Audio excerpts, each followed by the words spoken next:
messy. So exhaust is off. That guy right there. That guy right there is making me tear my hair out.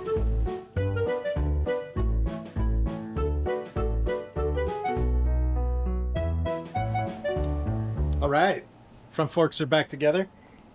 Looking good. Everything went together pretty easy. Okay, no front tire yet. I was hoping to have it today. Hopefully I get it tomorrow. But between now and then, I still have one more little project to do. Actually, two. I want to make another float bowl adjustment on the bike. But I'm going to get started on getting these installed. Let's get to it. All right, so this section here, I should have researched better because I did it all the wrong way. I partway through this, I'm pretty frustrated. It's towards the end of the day, and I'm not really using my brain very much. So I didn't have the rear wheel supported, which I needed to support the rear wheel, and then take the C-clips or E-clips off of the front of the shocks and loosen all of those nuts, get those nuts off first. That would have relieved the pressure. The wheel could have dropped and been supported by something. Then I could have easily removed these bolts.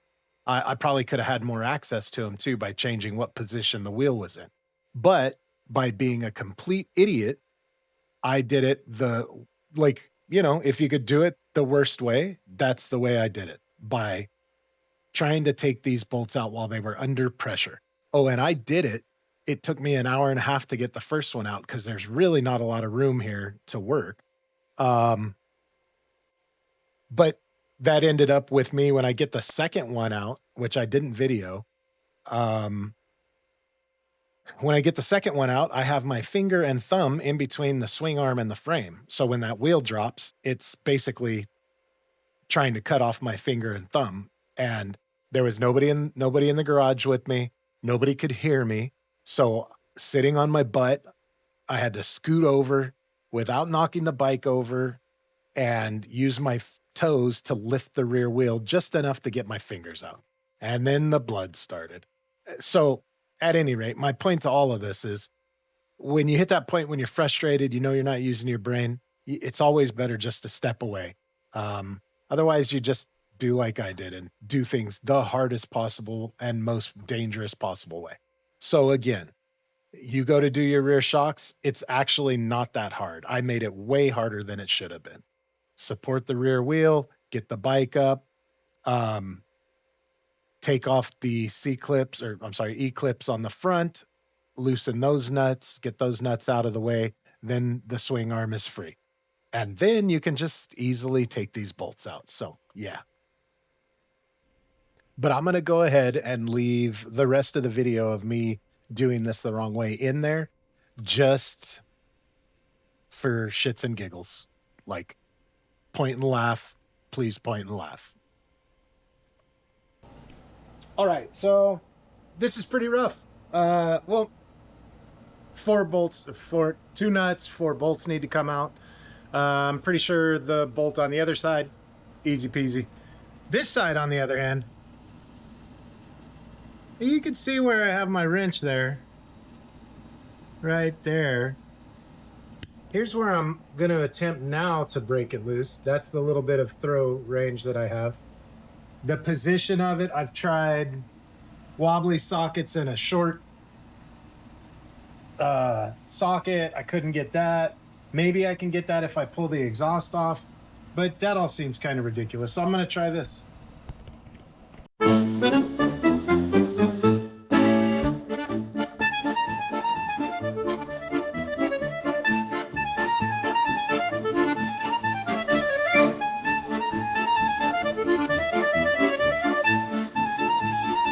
All right. Messy. So exhaust is off. That guy right there. That guy right there is making me tear my hair out. So I guess this is supposed to be no big deal, but when I get a wrench on it on this side, I can't fit my ratchet wrench on there. So that's out. I have a 12.75 and I can get it on there, but there's nowhere to move it because it starts fouling against the shock body. On the other side, going in this way, I can get on there. I'm on there, but as soon as I start to apply any pressure, it doesn't really, it kind of moves, and I run out of space to try to break it loose. And I can't get it on in any other position. That canister gets in the way. So yeah, I'm gonna keep fighting with this, and I'll let you know when I have a solution. Good times. All right. So I can get in there. I shorten the socket, gets in there real nice. I can put a ton of pressure on it, but it's not breaking loose. So I guess I'm gonna try heat, see what I can catch on fire down there. Try and heat it up and then give it another go. Let's see what happens.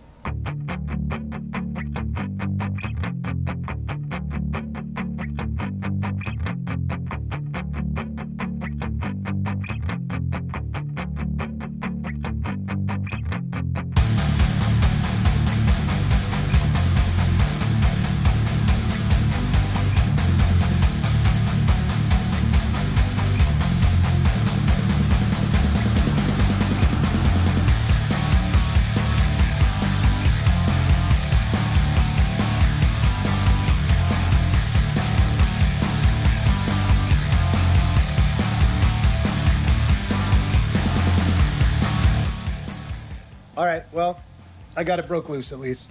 A little bit of heat. I don't think I lit anything on fire. I'm gonna go ahead and get this thing out of there the rest of the way.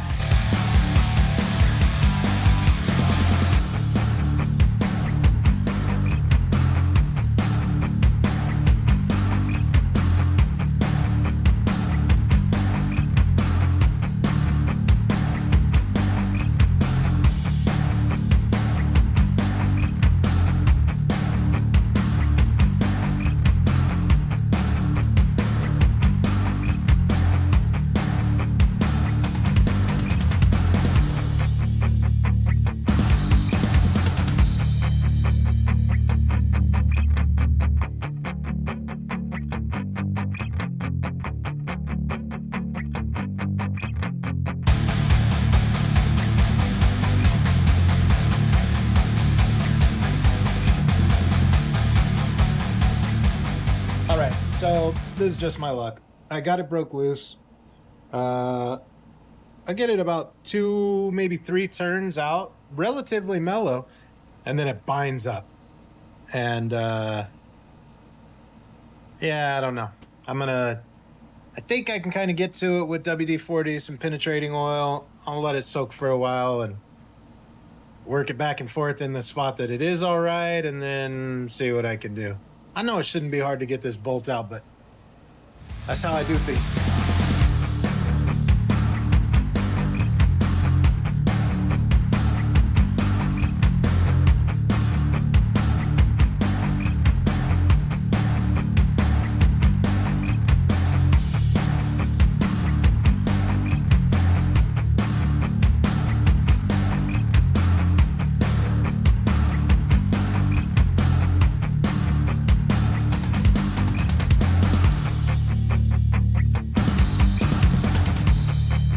I know I'm not the smartest guy around, but Jesus. Did that vent have to be right there? They could have done this a million other ways, but whatever. I've almost got it out.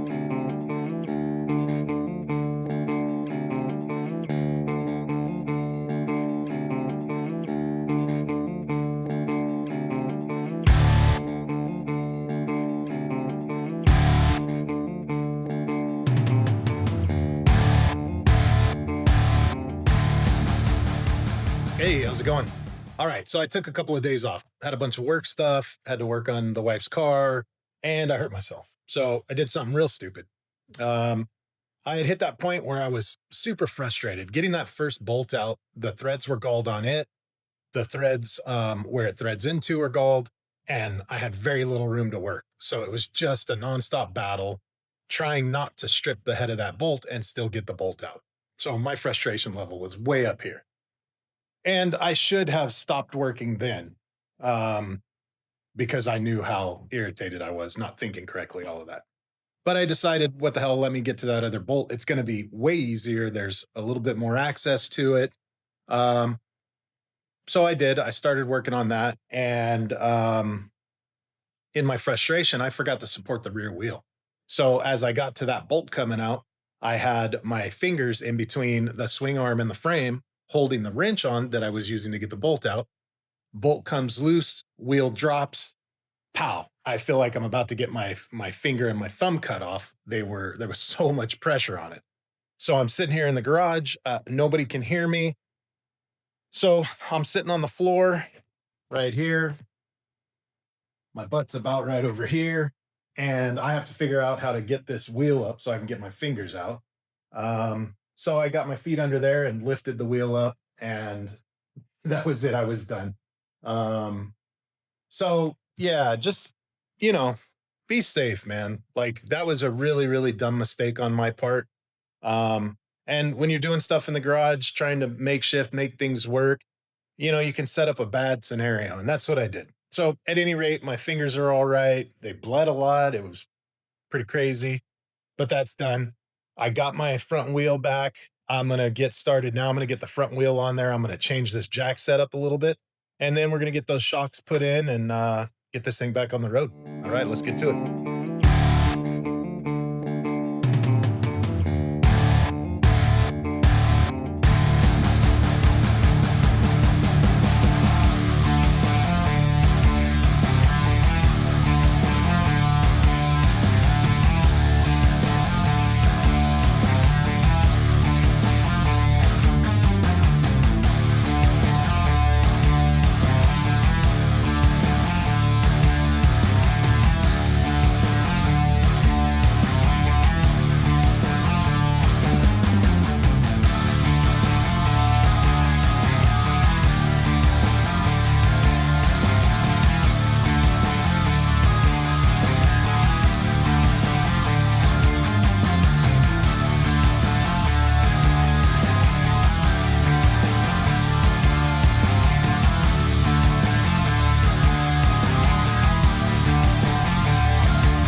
All right. Got this situation sorted a little bit better to move forward. The problem was that my main jack was in the way of the shocks and I couldn't actually get them out. So I had to rearrange stuff. So here we go. Front wheel's all installed. I moved this jack that way so that I could actually work with that space there. And then I have that jack supporting the rear wheel so that I can move it up and down and get it where it needs to be. And I am strapped. So this is pretty ghetto. I'm not going to lie. But if I make it through without the bike falling and I get it all back together, well, then how ghetto was it, right? All right, so let me show you what's going on with these shocks. I don't know that these shocks were good or bad.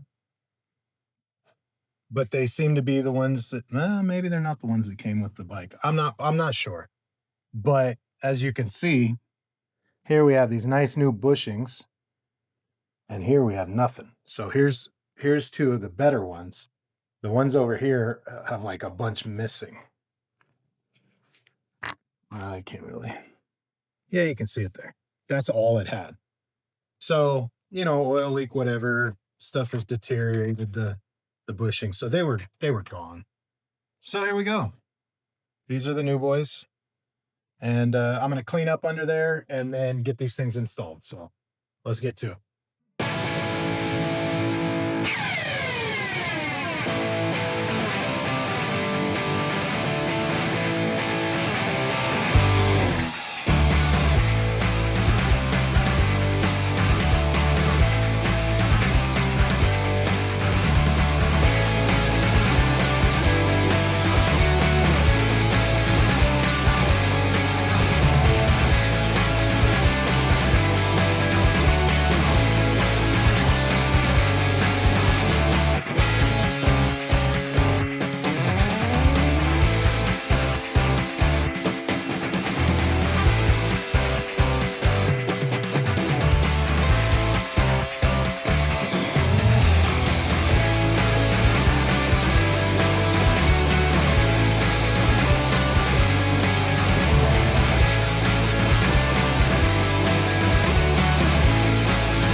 Yeah, so at this point, I'm still doing things backwards on putting these rear shocks on.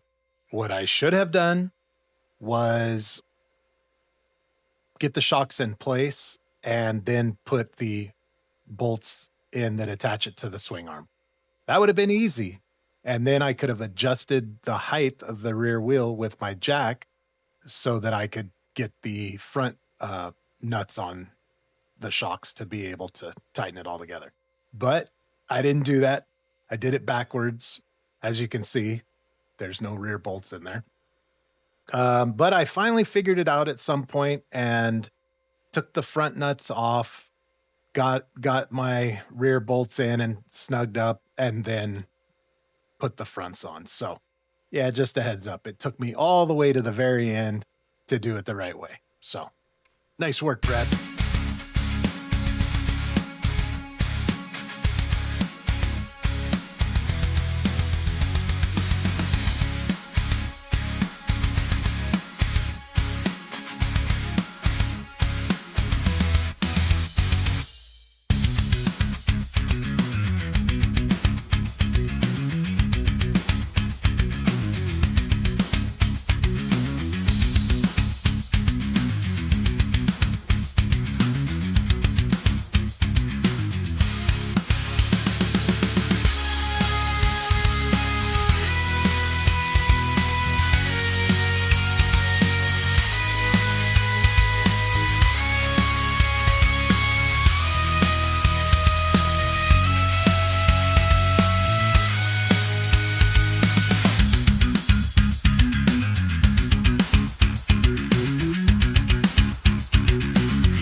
All right, so the test ride went great.